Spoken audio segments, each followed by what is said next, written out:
barco estava já no meio do mar, açoitado pelas ondas, porque o vento era contrário. Repita comigo no 3, o vento era contrário. 1, 2, 3. O vento era contrário. 1, 2, 3. O vento era contrário. Se assente adorando ao Senhor.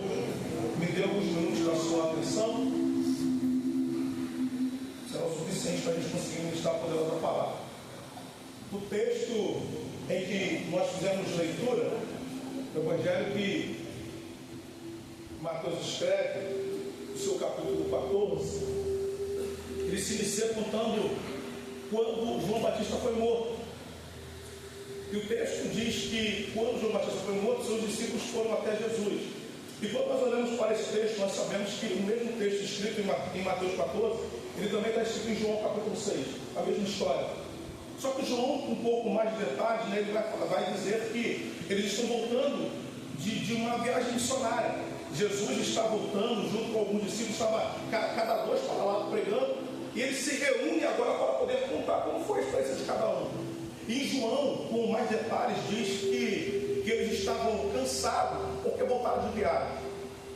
Em outras versões diz que eles estavam, além de cansados, estavam com fome e se juntaram para poder dialogar, para poder conversar acerca do que havia acontecido.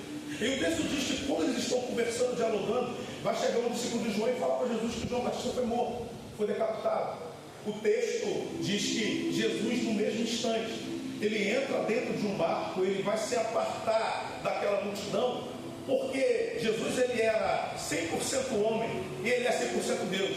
Sendo 100% homem, ele sentia tudo aquilo que nós sentimos, né? Fome, cansaço, sono, tanto que em outra história acerca da tempestade, diz que Jesus ele estava cansado ao ponto de dormir na proa do barco. Então Jesus ele era ser humano como eu e você, ele sentia todas as sensações que nós sentimos. O pastor Zé deu um anúncio no início do culto que o pastor Cláudio dormiu no Senhor. Para nós que conhecemos ele, foi difícil de escutar uma notícia dessa. Quer dizer que o nosso irmão estava aqui. Poucos dias eu perguntei por ele, para o pastor Zé, e cheguei a essa notícia, de fato não é fácil de entender. Só que todos nós sabemos a dificuldade que é perder alguém. Nós temos dificuldade, Cristo, de perder alguém, seja em vida, seja na morte, perder. Nós não nascemos acostumados a perder. E quando diz respeito a pessoas, quando diz respeito a relacionamento, nós sentimos uma pressão um pouco maior, porque Jesus agora recebe a notícia que ele perdeu alguém que não era só mais um no meio daquele tempo. João Batista foi o homem que ele iniciou o ministério de Jesus. Ele mesmo dizia que ele mesmo não era capaz de desatar a sandália do pé de Jesus. Ele não queria nem mesmo batizá-lo. Só que Jesus precisava ser batizado por João Batista para se cumprir um propósito. E João Batista, muito além de seu amigo de ministério, como nós temos nossos amigos de ministério aqui, João Batista ele também era da família de Jesus, ele era primo. Então Jesus está sentindo agora a dor da perda, não só de um amigo.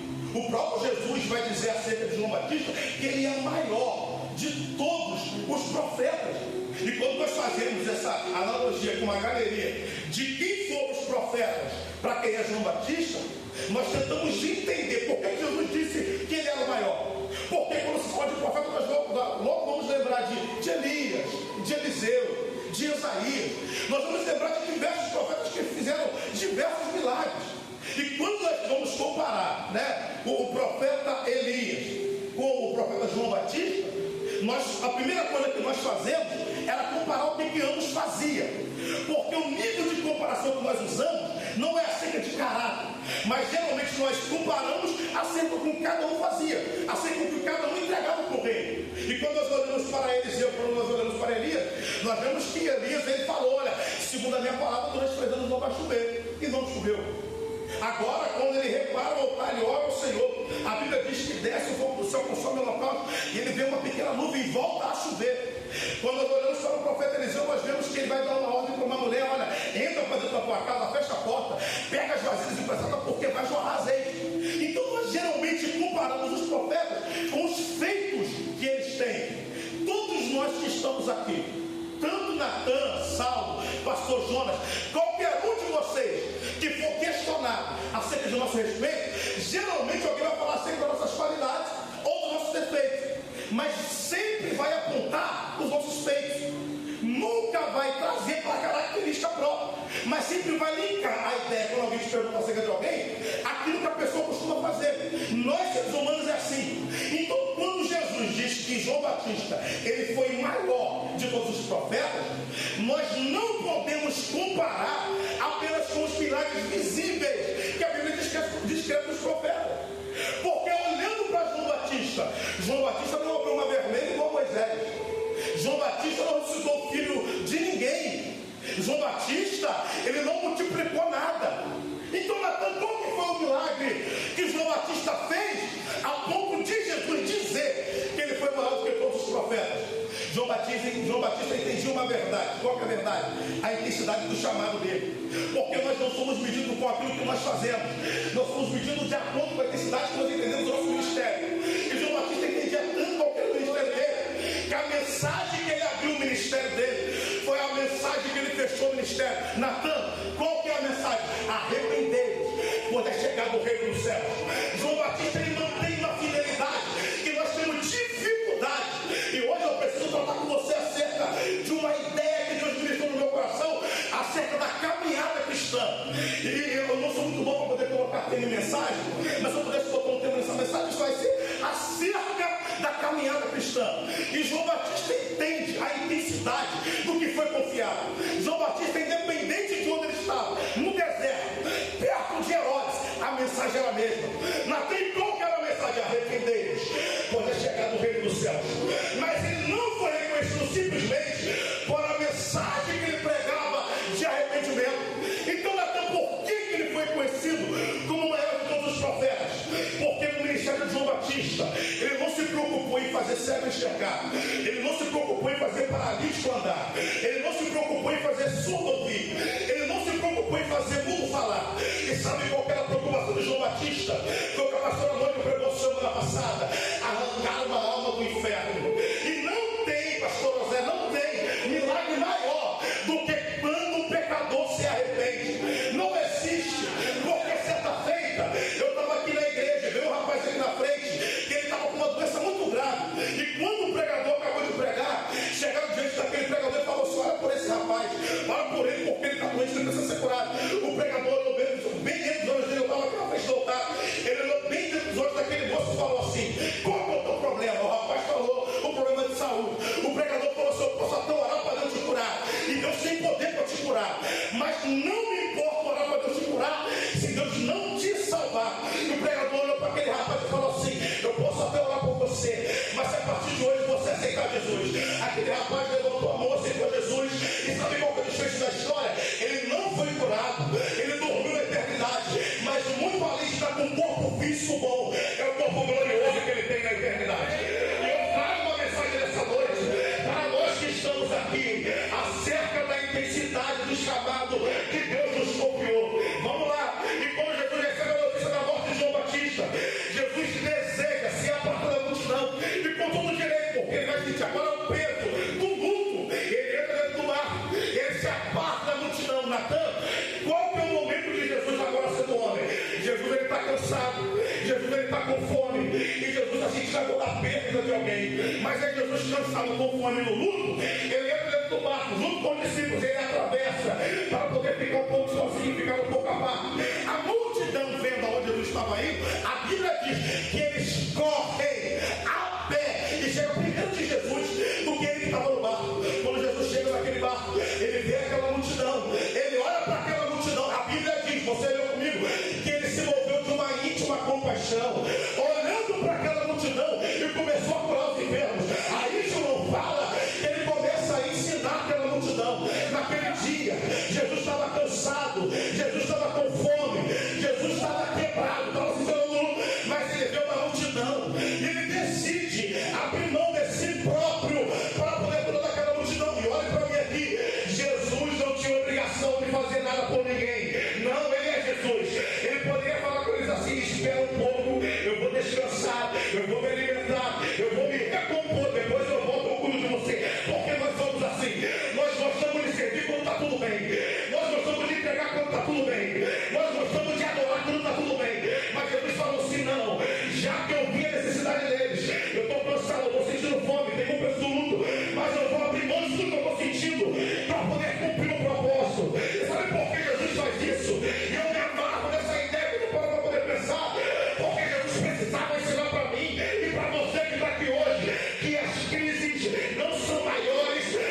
lá para poder cuidar de alguém.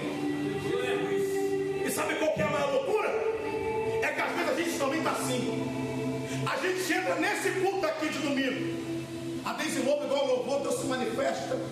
E tudo que a gente quer, pastor, é receber um abraço. Aí naquele dia, Deus te tomou para abraçar alguém. Aí tu está aí, precisando ser ministrado através de alguma coisa, de uma canção. E naquele dia Deus te usa para poder cantar para alguém. Naquele dia tu está precisando apenas receber uma oração. Ficar sentadinho no meu canto, igual você, pastor, tem não, eu vou ficar sentadinho no meu canto, eu quero só receber uma oração. Aí naquele dia Deus te toma aqui e te levanta para poder orar para alguém. Tu já viu que às vezes tem alguém querendo desviar igual você também quer, mas aquela pessoa vai reclamar com você e fala assim: tu tá doido, rapaz? Que vai desviar o quê? Que vai abandonar o quê? É a maior loucura, porque a igreja é uma loucura, a igreja é um enigma para a sociedade, porque nós que estamos aqui vivemos debaixo de pressão. Todo dia é uma luta. Vou pegar o que está falando sobre notícia. Todo dia é uma notícia. Todo dia alguém morre igual morreu a filha de Jairo. Tem gente que está sangrando igual no fluxo de sangue. Mas sabe qual que é a loucura, Guilherme? Que nós estamos debaixo de pressão. Mas a loucura que você poderia ter em casa é domingo, 7h30. Dava para ver Netflix. Dava para poder ver agora o Faustão. Eu sei lá que pela televisão de domingo, porque eu entendi que domingo é dia de altar. Eu estou aqui. Você poderia ter em qualquer outro lugar. E por que que tu não está? Porque tu é crente. É diferença de crente. Eu senti Deus aqui. A diferença de crente para o mundo é que o mundo no dia da luta, no dia da guerra, para uma galinha, toma uma cerveja, chama uma carreira de cocaína, fica doidão e vai para casa para esquecer do problema. Levando o mundo no dia pior. Mas tu não, tu está debaixo de guerra.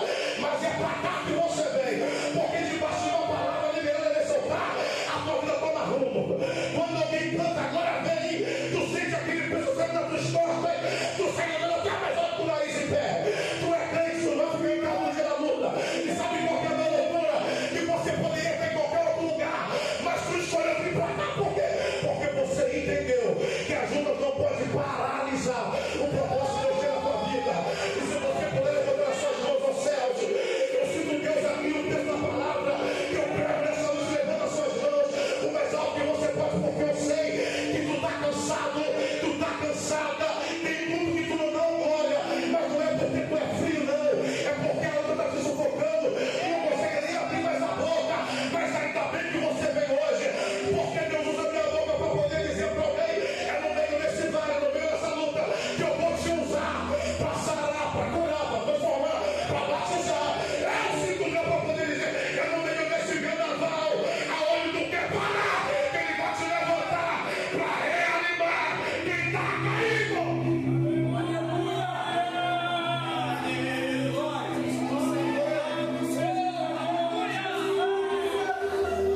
Aí, eu preciso terminar essa mensagem. Mas hoje à tarde, Saulo, eu estava em casa, minha esposa foi trabalhar hoje. Eu fui para casa, era 1h pouca. Comecei a meditar acerca da mensagem. Pegando dentro do texto, eu senti Deus entrando dentro do meu quarto. Aí as lágrimas tomaram no meu rosto. Eu só pedi para os meus filhos fechar a porta do quarto. Foram lá, fecharam, eu fiquei ali quietinho com Deus. E naquele momento eu comecei a lembrar dessa minha caminhada. Porque eu sei que às vezes, você que está embaixo aí, que vê a gente em cima do pai gritando, pulando, falta pouco, dá com balota aqui em cima, acha que a minha vida está perfeita, acha que está tudo bem. Eu lembrei hoje que em 2020, 6 anos atrás, trabalhei um domingo de manhã, e quando eu saí da loja, encontrei com o Saulo, ali próximo ali da casa do arroz, sentando no chão, o Saulo sentando no chão, né, na beira da rua, e começamos a questionar sobre a vida. Mano, tá difícil. Mano, tá difícil, tá difícil, tá difícil, tá difícil. A gente se levantou ali, irmão, mas Deus vai dar vitória. Aí vamos pro culto à noite, a gente sempre gostou de entregar aquele culto, de ficar de pé, pular, e entregava aquele culto, mas quando voltava para casa, a realidade às vezes era a mesma coisa. E eu lembrei que às vezes, porque eu sei que de fato é assim, pastor Zé, tem gente que que não entende o nosso formato de entregar uma adoração e fica se questionando lá embaixo. Quando eu coloquei sobre o foco, eu falo para você levantar a mão para a glória. Levanta a mão para poder adorar, porque o seu poder tem adoração. Mas quantas vezes eu já subi nesse altar com uma certeza, que Deus ia me usar, e a outra certeza, que não tinha nada em casa. Quantas vezes eu já saí do culto aqui, chegava em casa, a luz estava cortada, mas no domingo eu estava aqui. A primeira conferência profética que o Samuel dirigiu foi durante 3 sextas-feiras seguidas. A minha avó está aqui, deixa eu mentir. Eu saí da minha casa com os meus filhos, ia dormir na casa da minha avó. Para mim era vergonhoso, a família ajuda, mas doía, porque eu estava em cima desse altar gritando, pulando, mas a minha realidade é totalmente oposta. Mas eu não deixava de adorar, não deixava de adorar, não deixava de adorar, não deixava de adorar, não deixava de adorar, não deixava. Eu sei que tinha gente que não concordava, mas eu adorava, porque eu sabia quem era eu dentro de casa. Em 2019, cadê minha esposa? Está trabalhando em 2019? O médico falou que ela poderia estar com câncer no útero, falou. Ninguém aqui sabia, e estava eu em cima desse altar pulando, rodando, glorificando, entregava uma profecia para um, profetizava para outro, subia para o a semana inteira, ninguém sabia, mas dentro de casa o câncer estava querendo encostar, mas enquanto eu adorava aqui, o meu Deus entrou lá, arrancou o câncer, eu estou para gerar o Emanuel, é para eu, filho de Deus aqui.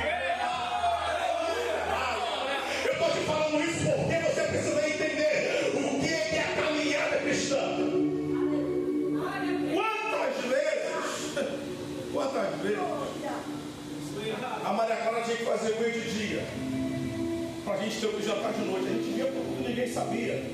Quantas vezes não tinha nada no armário, já ficamos sem luz. Quantas vezes a gente recebe uma notícia, uma pancada. Quantas vezes eu estava parado num lugar conversando com alguém, e de repente alguém chega e fala assim: fulano, você gosta tanto, estava falando de você. Quantas vezes a gente escuta aqui que alguém dá uma pancada? Quantas vezes eu estou aí fora do lugar conversando com alguém de outra igreja e eu nunca falo da minha igreja, eu não falo. Aí a pessoa, quando acha a peça, porque quando eu não estou falando, vem com a sua olha, mas fulano de lá estava bem dando uma pancada em você. Quantas vezes? Mas eu nunca descarreguei ninguém, nunca fui cobrar ninguém, não. Eu só entendi uma coisa, que enquanto eu adorava aqui em cima, o meu Deus resolvia aquilo que meu braço não pode resolver. Quantas vezes a crise me alcançou? Quantas vezes? 2023, pastor, 2023, eu já morava naquela rua de trás ali, eu morava na Ponte Funda, saímos de lá, fomos na rua de trás. 2023, Maria Clara com uma crise intensa de ansiedade. Talvez os irmãos não vão lembrar, mas a cara dela ficou em carne viva, a mão da Maria Clara em carne viva, o pescoço em carne viva e a perna também. Em estado bipolar. Eu lembro que eu chegava em casa no serviço, eu deitava na cama, deitava no meu peito, só chorava. Eu vinha para cá e ninguém sabia de nada, adorava o Senhor. Até que um dia, eu cansei. Eu sentei aqui nesse altar numa sexta-feira, eu falei: hoje eu não vou dar glória, não vou. A luta me apertou e eu fiquei quieto o culto inteiro. Conferência profética. Quando acabou o culto, o pastor me chamou no culto e falou assim: Natan, o que está acontecendo, rapaz? Você está dirigindo o trabalho, está de boca fechada? Eu falei: pastor, o senhor não tem noção como é que está a minha casa. O senhor não tem noção como é que estão os meus problemas. Aí o pastor olhou para mim e falou assim: é simples. Não quer viver problema? É melhor abandonar a barra.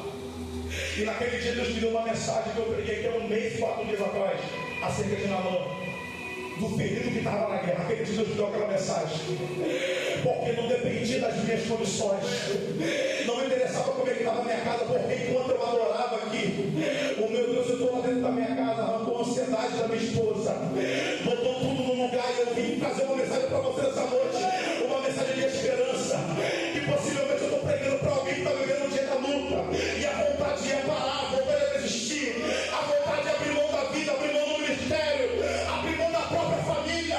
Mas Deus me trouxe aqui para poder dizer: não para, permanece. O propósito é maior do que as suas dores. As dores passam, o propósito permanece.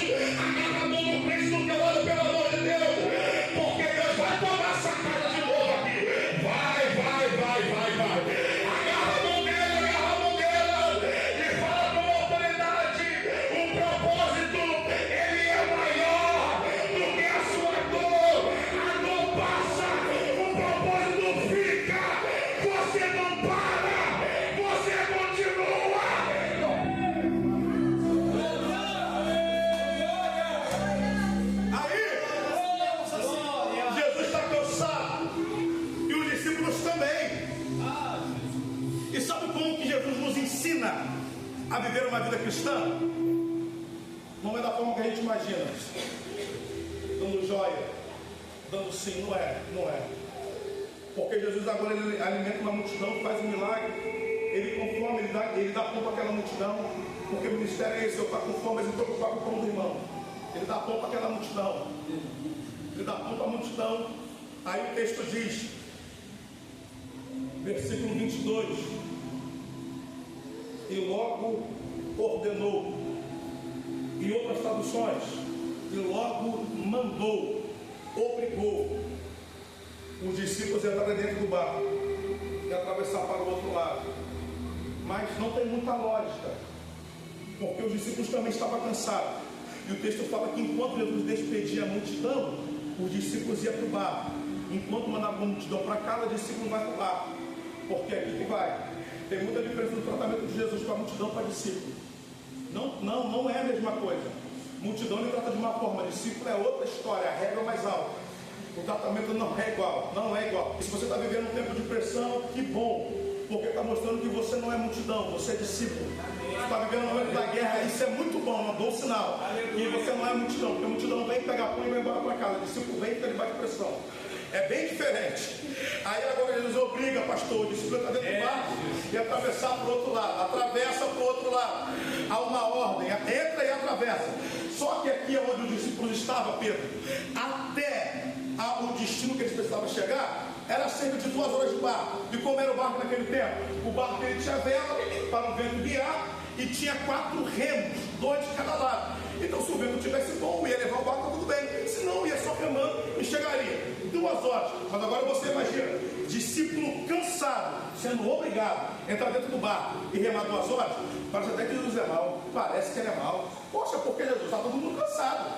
Poxa, faz isso não, Jesus. Se fosse eu com Jesus, deixa pelo menos 10 minutos para a gente descansar. A gente entra dentro do barco e vai.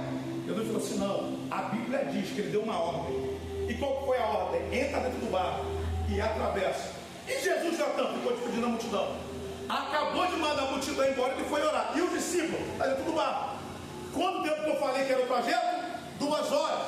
Quanto tempo? 2 horas. Quanto tempo? 2 horas. Vamos lá. Aproximadamente, estudando uma geografia bíblica, diz que eles saíram desse ambiente, era mais ou menos 18 horas.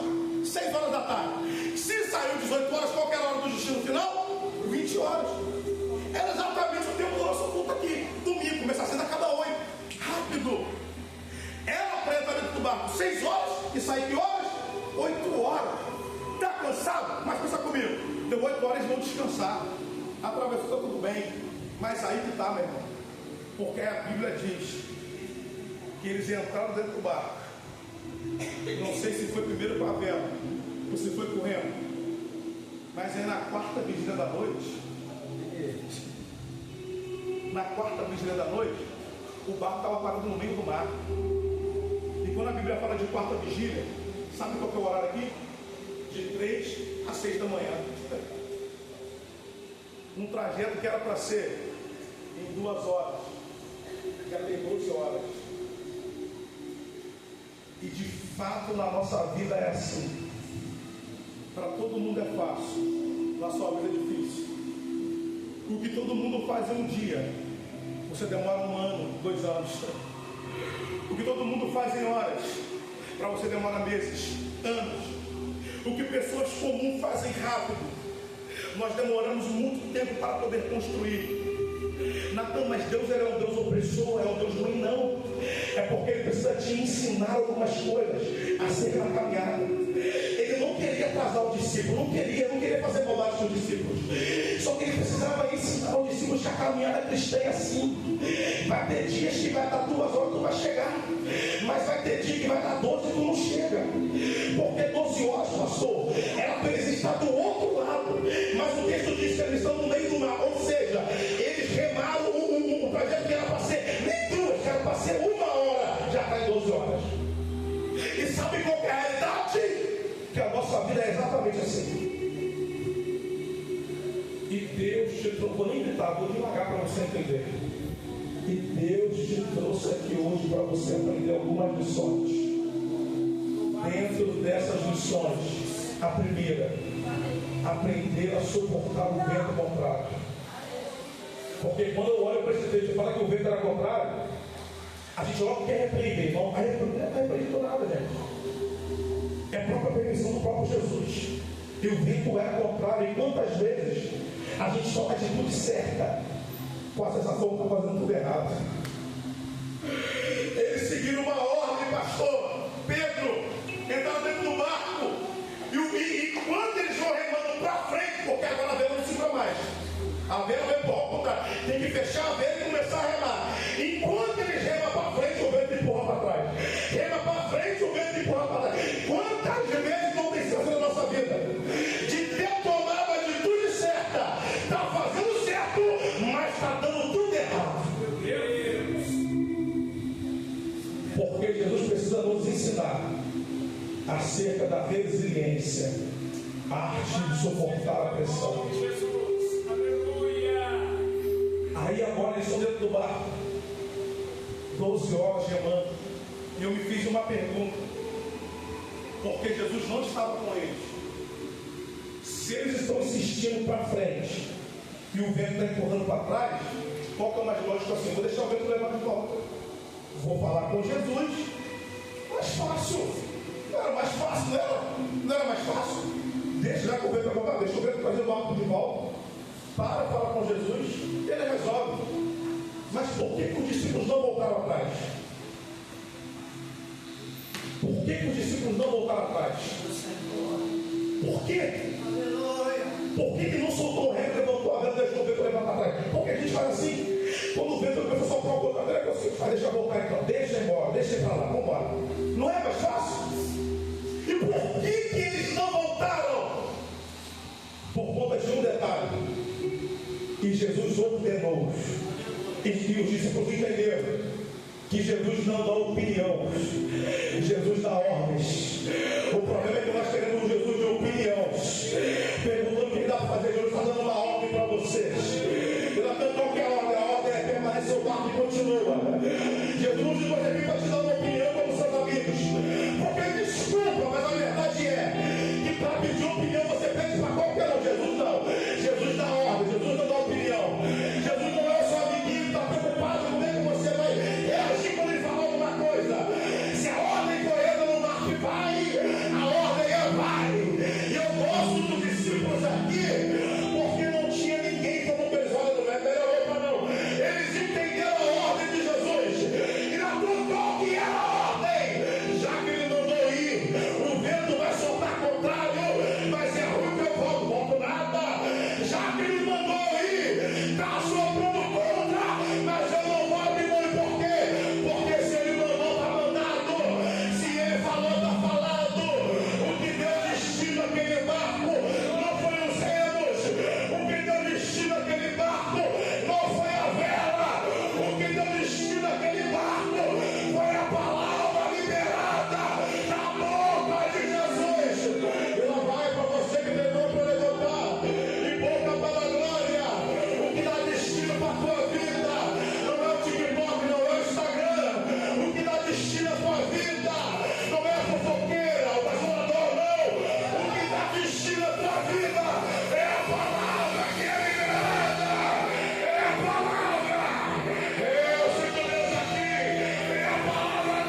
tinha tal do remo.